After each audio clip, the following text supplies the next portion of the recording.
Assalamualaikum warahmatullahi wabarakatuh.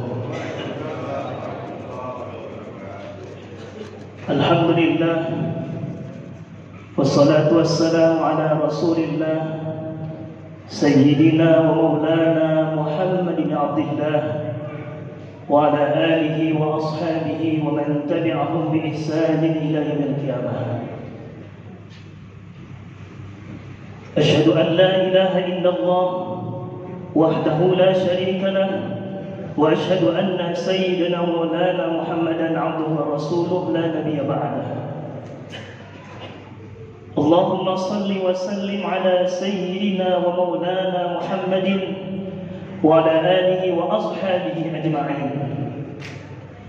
Qala Allah ta'ala fi kitabih al-karim, a'udzu billahi minasy syaithanir rajim.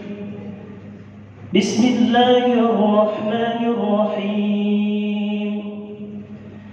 Ya ayyuhalladzina amanu tubu ila Allah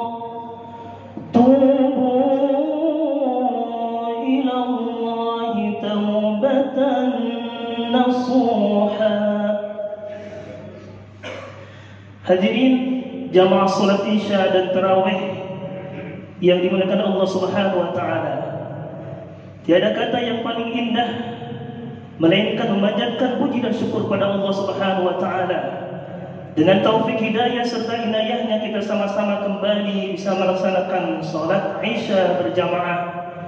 Lalu kita lanjutkan dengan salat tarawih dan witir secara berjamaah. Mudah-mudahan segala ibadah yang kita laksanakan di malam hari ini mendapatkan ridha Allah Subhanahu wa taala. Salawat dan salam kita haturkan kepada Nabi yang mulia, Nabi akhir zaman, uswatun hasanah, teladan terbaik sepanjang masa, yakni Sayyidina wa Maulana Muhammad. Tak lupa pula kepada keluarga beliau, para sahabat, tabi'in, dan kita selaku umat baginda Rasulullah sallallahu alaihi wasallam, yang mudah-mudahan kita mampu mengamalkan sunnah-sunnah beliau dan kita berharap mendapatkan syafaat yaumil qiyamah. Amin ya rabbal alamin. Hadirin jamaah salat Isya dan tarawih yang mudah-mudahan Allah muliakan. Pada kesempatan di malam hari ini kami akan menyampaikan bagaimana keutamaan pentingnya bertaubat kepada Allah Subhanahu wa taala. Ada salah satu kisah yang disampaikan oleh baginda Rasulullah sallallahu alaihi wasallam. Seorang sahabat yang mulia bernama Abu Sa'id Al-Khudri pernah meriwayatkan hadis ini. Rasulullah sallallahu alaihi wasallam bersabda, "Kana fi man qablakum." Dulu ada seseorang sebelum kalian, rajulun qatala tis'atan wa tis'ina nafsan, pernah membunuh 99 nyawa. Rasulullah sallallahu alaihi wasallam menyampaikan hadis ini, menceritakan kisah ini di hadapan para sahabat ketika itu. Disaksikan oleh sahabat beliau yang mulia bernama Abu Sa'id Al-Khudri. Rasulullah sallallahu alaihi wasallam menceritakan, dulu sebelum kalian para sahabatku ada seorang laki-laki yang pernah membunuh 99 nyawa. Lalu laki-laki ini bertanya tentang keberadaan seorang alim. Lalu masyarakat menunjuk kepada seorang pendeta. Lalu pemuda ini mendatangi pendeta itu lalu bertanya, "Innahu qatala tis'atan wa tis'ina nafsan." Sesungguhnya aku ini pernah membunuh 99 nyawa. Fahallahu min taubatin, apakah aku diterima taubat oleh Allah Subhanahu wa taala? Apakah ada jalan untuk bertaubat kepada Allah Subhanahu wa taala? Lalu pendeta tersebut menjawab, faqala la, tidak bisa.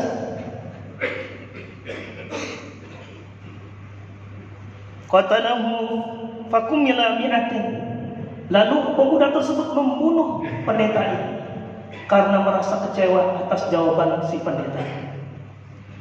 Lalu pemuda tersebut mencari lagi, mencari terus, bertanya-tanya kepada masyarakat sekitar, siapa yang menjadi seorang alim di tempat tersebut.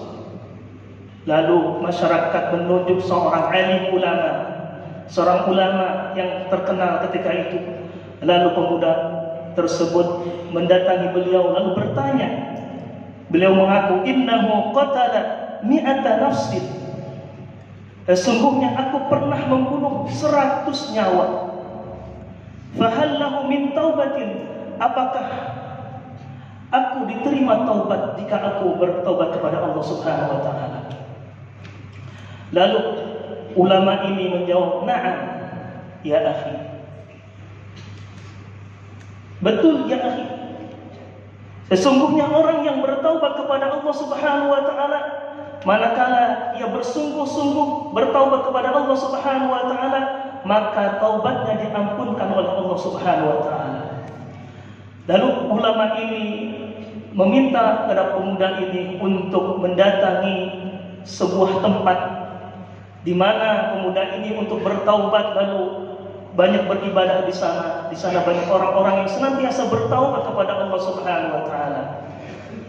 Di tengah jalan pemuda ini dipanggil oleh Allah Subhanahu wa taala, dicabut nyawanya. Innalillahi wa inna ilaihi raji'un. Lalu datanglah 2 malaikat rahmat dan malaikat azab memperdebatkan tentang pemuda ini. Apakah pemuda ini termasuk golongan min ahlil jannah, golongan surga, atau min ahlin nar, termasuk golongan para penghuni neraka.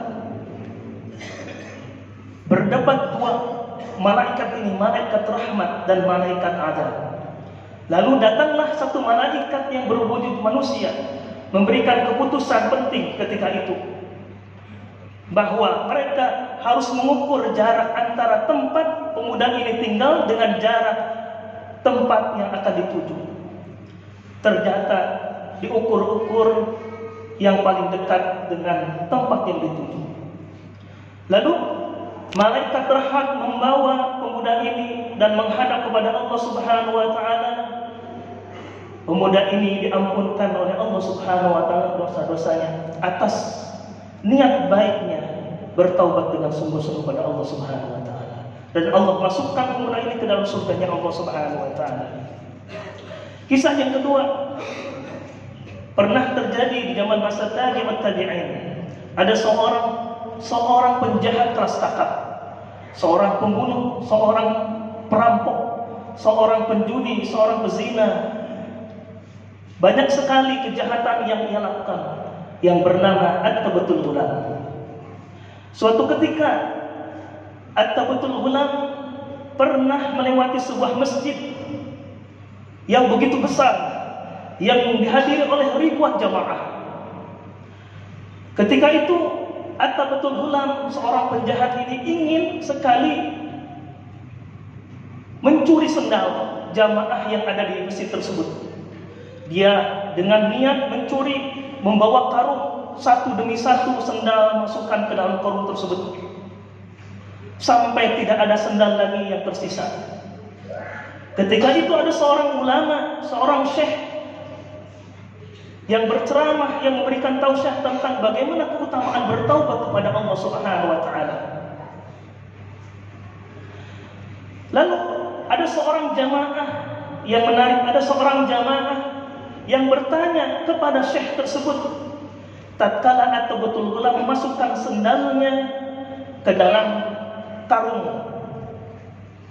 Ya syekh, wahai syekh,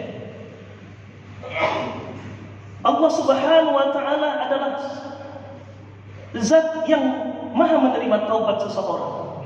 Bagaimana bila seandainya seorang penjahat kelas kakap bernama At-Tabatul Ghulam bertaubat kepada Allah Subhanahu wa taala? Pertanyaan tersebut didengar langsung oleh At-Tabatul Ghulam, yang ketika itu sendal-sendal sudah dimasukkan ke dalam karung semuanya. Lalu At-Tabatul Ghulam merasa kaget, merasa terkejut atas pertanyaan yang disampaikan oleh jamaah tersebut. Bagaimana taubatnya At-Tabatul Ghulam jika seandainya At-Tabatul Ghulam bertaubat kepada Allah Subhanahu wa taala? Lalu syekh tersebut menjawab, insya Allah, Allah Maha Penerima taubat. Setiap hamba-hamba yang bertaubat kepada Allah Subhanahu wa taala dengan tidak mengulangi dosa-dosanya, pasti Allah Maha Pengampun, Allah menerima taubat. Mendengar kalimat yang diucapkan syekh tersebut, At-Tabatul Ghulam bercucuran air mata, hatinya tersentuh.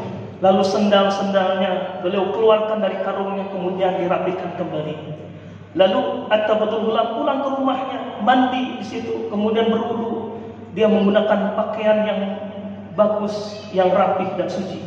Lalu membaca istighfar, bertaubat kepada Allah Subhanahu wa taala. Dan At-Tabatul Ghulam di akhir hayatnya sampai beliau mendapatkan menjadi julukan min auliyaillah, min auliyaillah, ulama ketika itu. At-Tabatul Ghulam menjadi seorang ulama besar ketika itu, menjadi seorang waliullah, kekasih Allah Subhanahu wa taala karena keseriusan bertaubatnya kepada Allah Subhanahu wa taala. Apa doa yang beliau sampaikan setiap hari?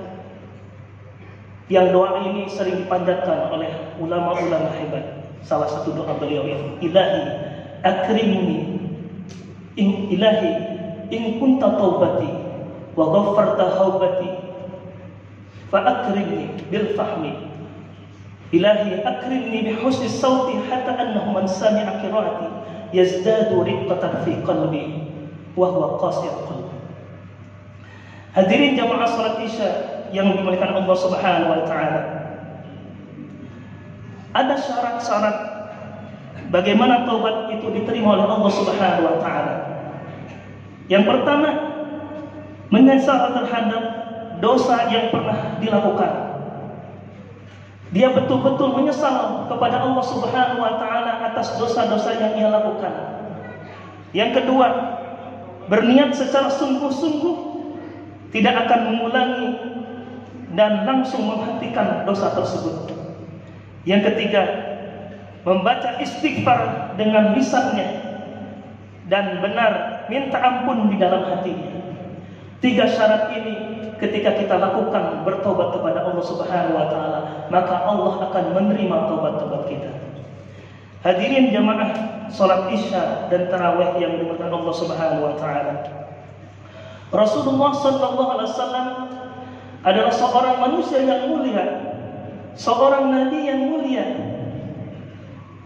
Beliau adalah manusia yang paling sempurna di dalam ibadahnya, yang paling sempurna di dalam beramal soleh.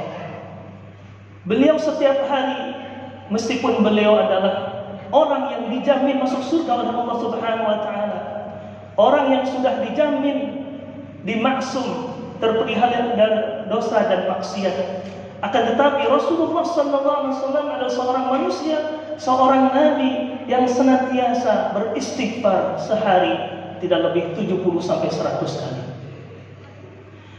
Lalu Rasulullah SAW bersabda di hadapan para sahabatnya ketika itu, yang diriwayatkan oleh Imam Muslim, ya ayyuhan nas, wahai manusia, tubu ilallah, bertaubatlah kepada Allah. Fa inni atubu ilaihi fil yaum, maka sesungguhnya aku bertaubat kepada Allah fil yaum, setiap hari, mi'ata marratin, 100 kali. Jadi Rasulullah senantiasa setiap hari beliau lakukan beristighfar 100 kali. Lalu Rasul melanjutkan hadisnya, lau akhta'tum hatta tablugha khatayakum as-sama' thumma tubtum lataballahu alaikum. Andaikan kamu berbuat dosa kepada Allah Subhanahu wa taala sehingga dosa-dosamu mencapai setinggi langit, kemudian kalian bertobat kepada Allah Subhanahu wa taala, lataballahu alaikum, niscaya Allah memberi ampunan kepada kalian semua.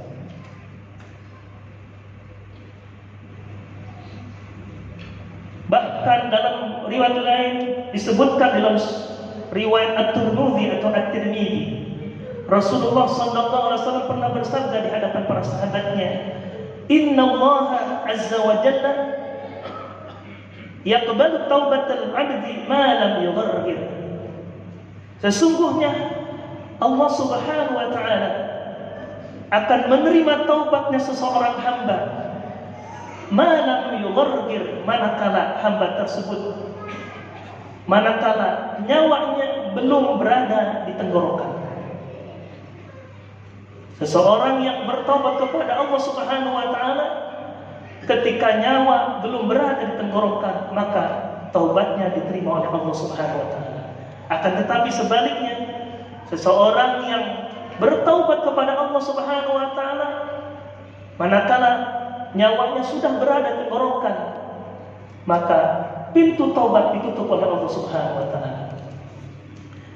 Bahkan dalam riwayat lain, riwayat Imam Muslim, Rasulullah sallallahu alaihi wasallam bersabda, "Man taba qabla an tatlu'a asy-syamsu." Barang siapa yang bertobat sebelum matahari terbit min maghribiha, dari arah barat. Artinya, siapa orang di antara kita yang bertobat kepada Allah Subhanahu wa taala sebelum matahari itu datang dari arah barat, artinya sebelum kiamat, taballahu alaihi, maka Allah menerima taubat-taubatnya. Hadirin jamaah salat Isya dan Tarawih yang dimuliakan Allah Subhanahu wa taala. Di dalam surah An-Nisa ayat 17 sampai 18 Allah mengatakan kita, a'udzubillahi minasyaitonir rajim. Innamat taubatu 'alallahi lilladzina ya'maluna as-su'a bijahalah. Sesungguhnya seseorang yang bertaubat kepada Allah sedang ia melakukan amal keburukan disebabkan karena tidak tahu. Orang yang beramal keburukan, berbuat kejahatan karena tidak paham, karena tidak mengerti, karena tidak tahu. Tsumma yatubuna min qarib. Kemudian orang tersebut bertaubat dengan segera. Fa ulaika yatubullahu alaihim wa kana Allahu aliman hakima. Maka mereka itu, orang tersebut, yatubullah, Allah terima taubat-taubatnya. Wa kana Allahu aliman hakima. Dan Allah Maha mengetahui lagi Maha bijaksana. Jadi orang-orang yang bertobat kepada Allah Subhanahu wa taala,